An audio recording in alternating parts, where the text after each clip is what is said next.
Hello guys, welcome back to my channel. তো আজকে তোমাদের সামনে একটা ভাইটাল টপিক নিয়ে আমি আজকে আলোচনা করব। সেটা হলো কি, ছেলেরা মানে আমরা আমাদের জীবনে প্রধান 5টি কাজ। 1, পড়াশোনা করা। 2, চাকরি করা। 3, বিয়ে করা। 4, বাবা মার খেয়াল রাখা। আর 5, মেয়েবাজি করা। বস সত্যি তো বলতে পারবে বুকে হাত দিয়ে যে এখনো পর্যন্ত মেয়ে দেখোনি বা মেয়েবাজি করো? আর হ্যাঁ, যারা করোনি তারা ডাক্তার দেখাও করা।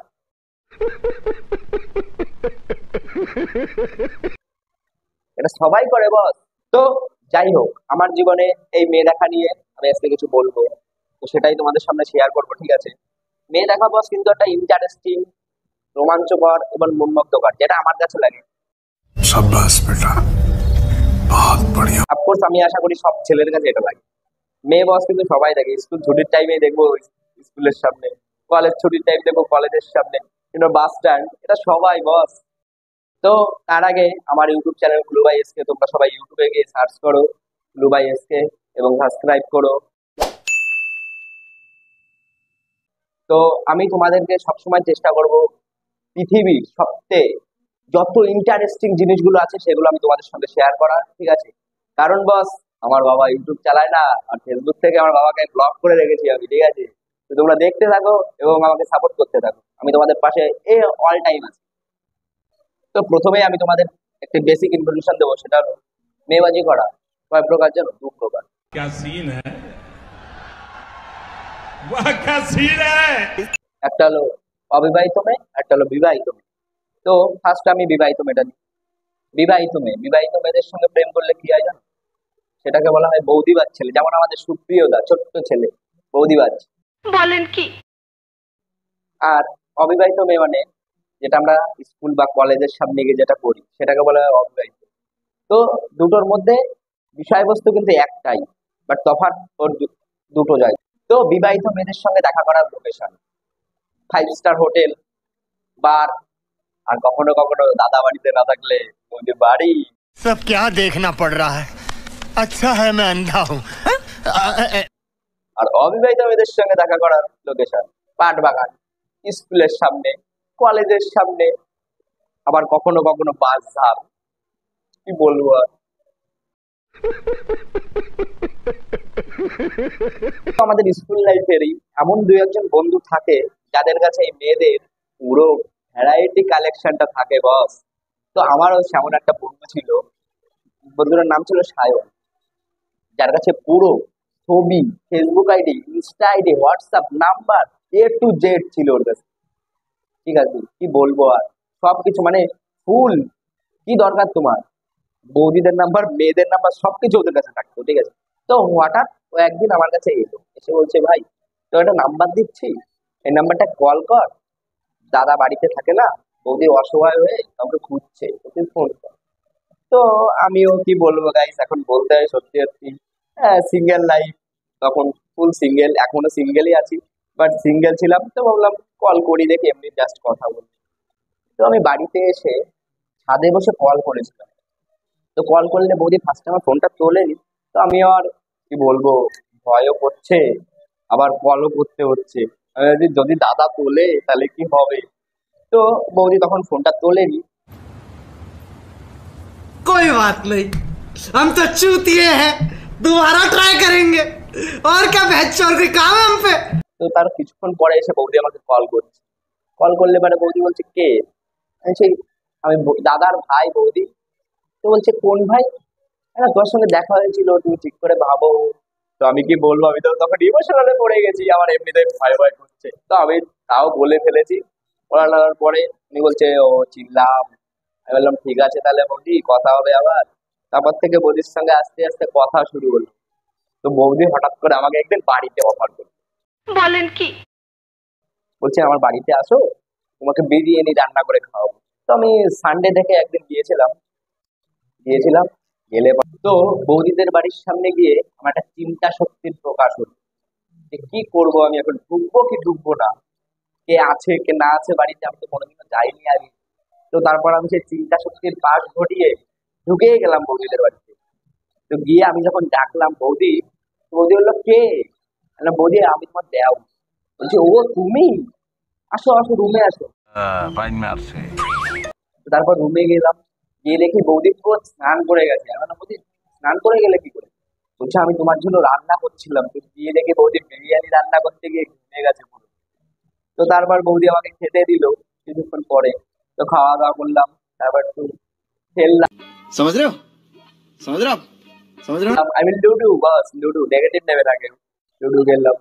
তো তারপর বাড়িতে এলাম। তো ভাবো বস, একটা বৌদির সঙ্গে প্রেম করে আমি ফ্রিতে খেতেও পারলাম, খেলতেও পারলাম। আর একটা মেয়ের সঙ্গে প্রেম করে আমার কি হয়েছে শোনো। 3,000 টাকা শপিং, 2,000 টাকা রেস্টুরেন্ট বিল। তাহলে ভাবো, তারপর লিপস্টিক, ফোনে রিচার্জ নেই, এই সেই হ্যান ত্যান বাল সাল, অদ্ভুত। তো বস, আমরা কি মেয়েদের সঙ্গে প্রেম করবো নাকি বৌদিদের সঙ্গে প্রেম করবো? কিন্তু হ্যাঁ বস, বৌদিদের সঙ্গে প্রেম করতে গেলে সাবধান, আগে দাদার খবর নেবে তারপর বৌদিদের খবর নেবে। তাহলে ভাবো, আমি যদি ধরা পড়তাম তাহলে আমার কি হতো। তো গাইস, তারপর আমি ডিসাইড করি যে আমি গার্লফ্রেন্ডের সঙ্গে ব্রেকআপ করেছি। কারণ যেহেতু আমি ফ্রিতে সবকিছু পেয়েই যাচ্ছি, তো ফালতু কেন টাকা খরচা করতে হবে বেকার। তো তারপর যেমন ভাবনা তেমন কাজ। তারপর আমি কি করলাম, ব্রেকআপ করে দিলাম। रुको जरा सबर करो बोला धक्का बुक्की नहीं करने का आराम से लेने का তো ব্রেকআপের পর ভালোই বৌদিদের সঙ্গে কথাবার্তা হচ্ছে। তো বৌদিকে বললাম, বৌদি তুমি তো এমনিতে দেখতে খুব সুন্দর, তারপরে পরেছো শাড়ি, আমি কি তোমার ইয়ে ইয়ে ইয়ে হতে পারি?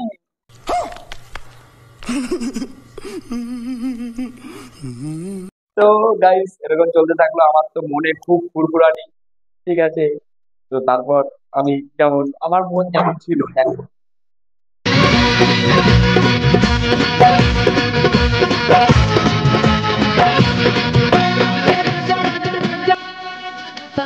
কি বলবো, তারপরের মজাটা বলছি।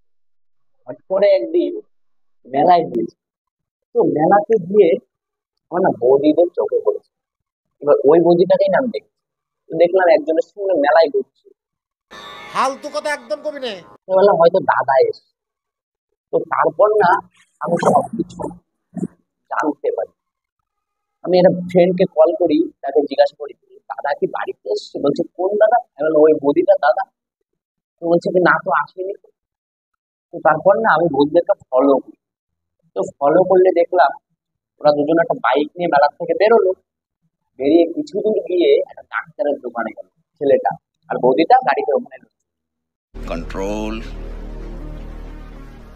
कंट्रोल उदय তো গেলে পারে ছেলেটা গিয়ে কিছুক্ষণ পরে আবার চলে আসবে। গিয়ে দুজনে বেরিয়ে গেল। আমি দেখলাম কোথায় যাই দেখবো। তারপর গিয়ে দেখি কি বৌদিটার বাড়িতে গেল। তো গাইস, তারপর আমার যা অবস্থা। ভালোবাসা ইচ্ছে নয় অভিনয়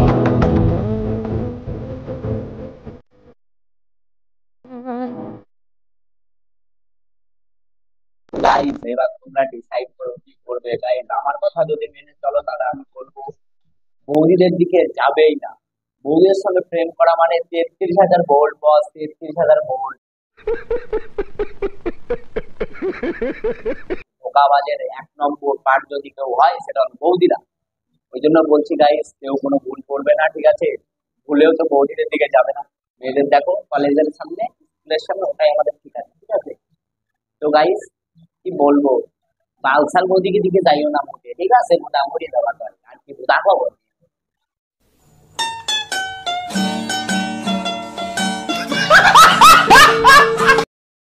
তো গাইস, এই ভিডিওটা ছিল পুরোটাই এন্টারটেনমেন্ট শোর জন্য, ঠিক আছে।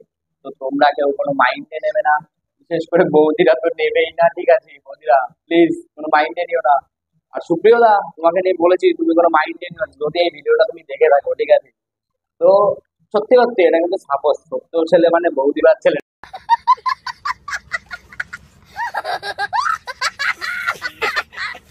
এটা কিন্তু সবাই জানে। সুপ্রিয় দা, তুমি কিন্তু রাগ করলে হবে না এটা, ঠিক আছে। তো গাইস, আমি যে ভিডিওটা করেছি সবার জন্য এন্টারটেনমেন্টের জন্য, আবারও বলছি। তো কেউ কোনো মাইন্ডে নেবে না, ঠিক আছে। তো আমার যদি কোনো ভুল হয়ে থাকে এখানে আমাকে ক্ষমা করে দেবে। তো গাইস, নেক্সট ভিডিওটা আবার দেখা হচ্ছে, ঠিক আছে। আমি চেষ্টা করব তোমাদেরকে এর থেকেও ভালো ভালো কিছু কন্টেন্ট দেওয়ার, যাতে তোমরা এনজয় করতে পারো।